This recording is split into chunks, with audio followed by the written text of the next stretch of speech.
Newport Harbor Yacht Club C3 fleet. There's Chris, 8900.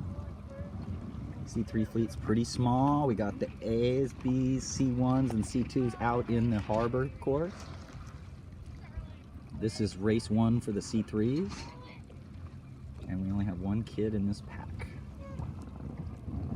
So what we should do now is sit under the boom wire and ease the main sheet a little bit. His head should go up to his telltales now and see that they're not flying, so he needs to point higher. The good news is he's not too close to the wind. The other good news is that is a puff of wind right there. See that dark little streak by the white buoy? We'll see what happens.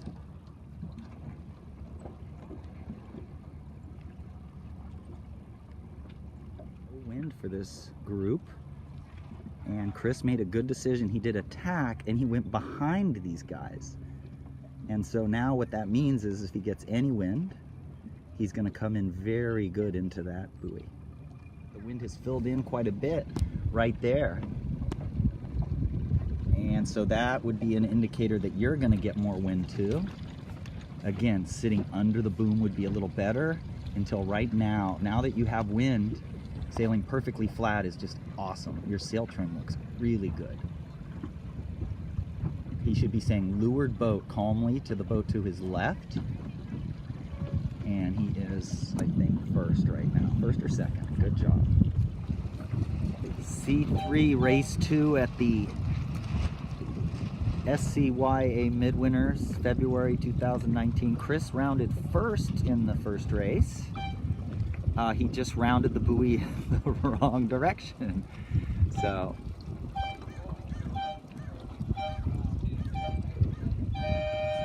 Chris, you can't see him. He's in that pack right in there. And you're going to see him.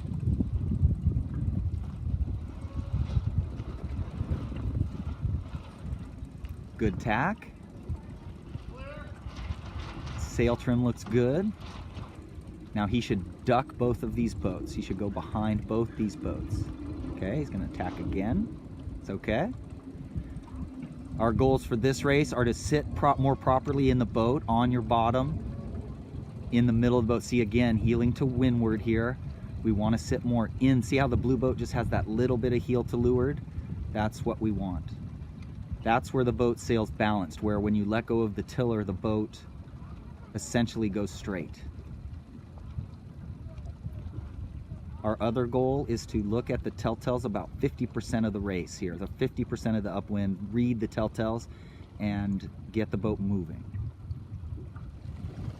Leader of race 2, I'd be sitting on my bottom. I'd trim a little tighter too, just to flatten out the sail a little, but can't complain, winning. Very nice slow turn, good job. Then you've got 8-3, 3-8. I wouldn't heel quite so much. That creates too much rudder drag as you're fighting the rudder to keep the boat straight. And so I wouldn't heel quite so much. That depowers the sail. Oh, had to do 2 more tacks here. This guy's a good little sailor. Ooh, that's close. I would have ducked. 8-3, 8-8. Should have ducked behind. Remember, second is just like first. So duck behind, round second. Now you have to do a penalty turn. And that's not good. And there's Chris right down inside there. Looking good. Sitting in the right place, just the right amount of heel. We are in bad air, so that's okay. He's just going to keep sailing here. Okay, so now 2 boats have hit the buoy, 3 boats have hit the buoy. Chris is going to be the beneficiary of all this. He's going to round 1, 2, 3, 4. Oh. And I'm going to tell you what's happening right now. The current is going from our left to right, and it's only going to be stronger. So we need to teach our kids here today, and this is a big Sabot Nationals things, guys. If the current is going downwind or against the windward mark, you need to add that into your distance that you go over here, and you have to sail extremely fast as you go into tacks. If you stall out on this last tack, you're going to end up drifting and hitting the buoy. So again, this is current. This is how you know there is current, because several people now are struggling to get around the windward mark. This is where Harbor 20s were designed and built here, Shock Company in Newport Beach. So they come out here and they don't even have a race committee or anything. They just come out here in one boat each race. It rotates and they do the time. So they just yell out the time for the starts and then they race in this little harbor right off Lido Island Yacht Club. Simple. The Harbor 20 buoys are confusing some of these kids. There's orange buoys all over the place. That's what the kids use in practice. That's the only thing I can figure has messed him up so far. I actually thought it was orange buoys that first race too, so I don't know, maybe he thought the orange buoys were ours, I don't know. Coming into the windward mark are the leaders, and they just put a little bit in the bank, meaning they just go a little further before they do that tack, again because of the current, okay? And you have to do really good roll tacks up there. You can't look at anything but your sail. You head up into the tack, you watch the sail. As the sail luffs, you turn the boat and you roll, and you're trying to get that boat going. So, as we come into this buoy, here's the buoy. We know, he doesn't know, but I know the current is strong and people are having a hard time getting around. He's not sailing fast enough right now. He's sitting too far back, putting the brakes on. Now what he has to do is sit down on his bottom, look at the front of the sail and get moving.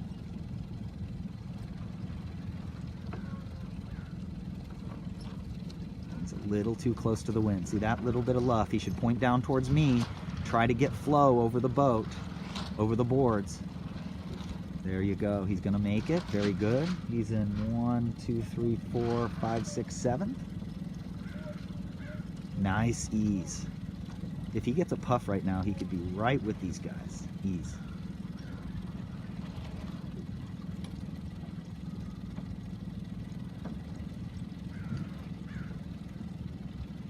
Oh, they're probably finishing here. Nice job. He looks great right there.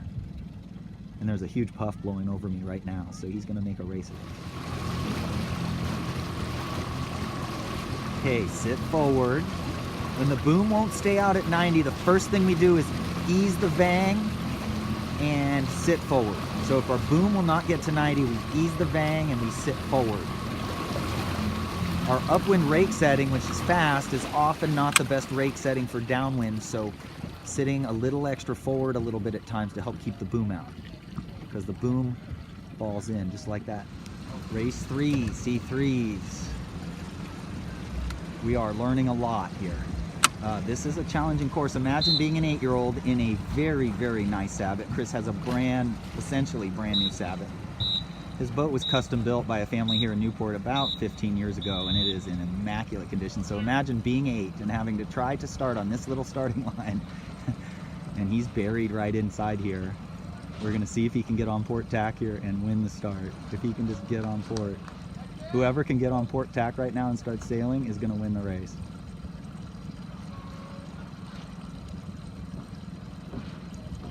Nope. Okay, goals for this race are to sit down and look at our sail.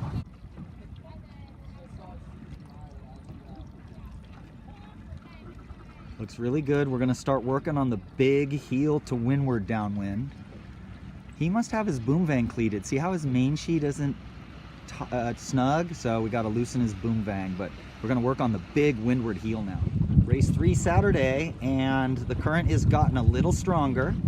That's second place going around in there. So it's key we sail, when we're preparing for Sabot Nationals, it's key we sail our best right at this moment.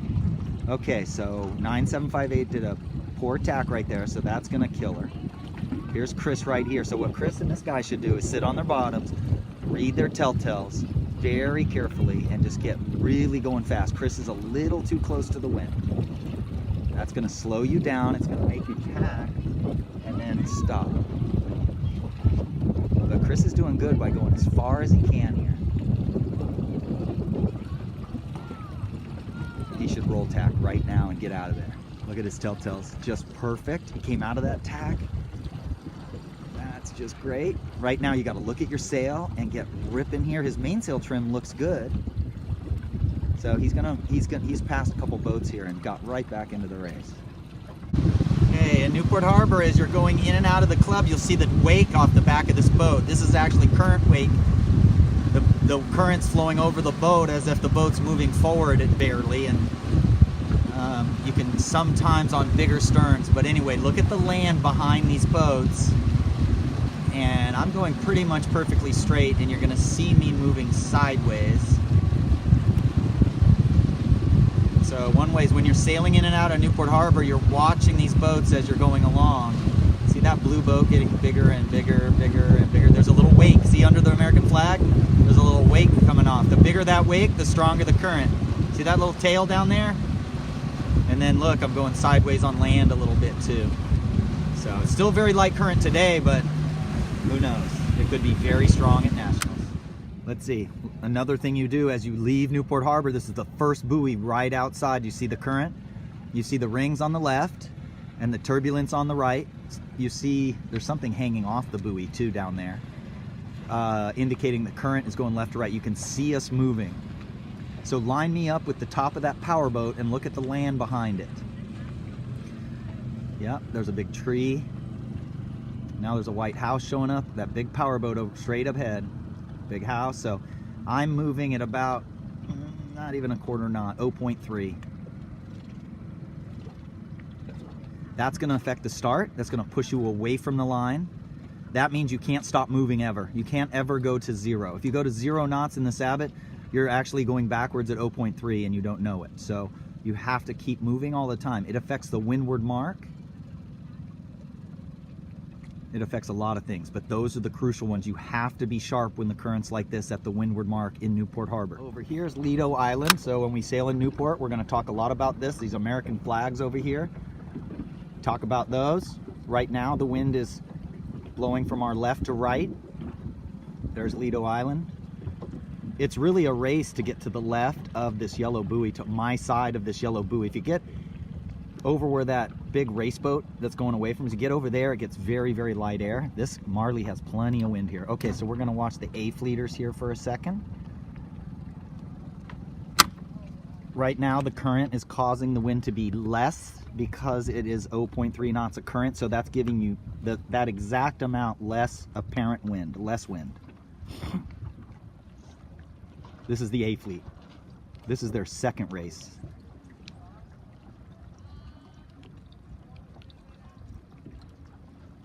Marley in the black and yellow boat is one of the best, you know, just Sabot sailors around. She just has a great non-pinching style.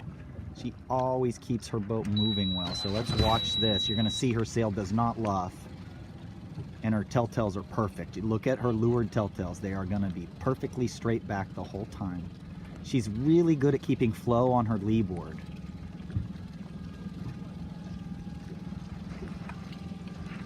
Oh, I have a drone right over the top of me here. You see how she's just heeled just a little? Telltales are perfectly straight back. Her sail vibrated a couple times, but that's great. So this is the A-fleet. Here's Carter right here. Comes all the way around. Let's watch his telltales. His leeward telltales should be flying straight back as they are. Good. She squeezes around the mark here. Boom to 90. And the Vang is loose. She went too low, but that's not a problem. She's in first, and she's going to be second or first either way, okay?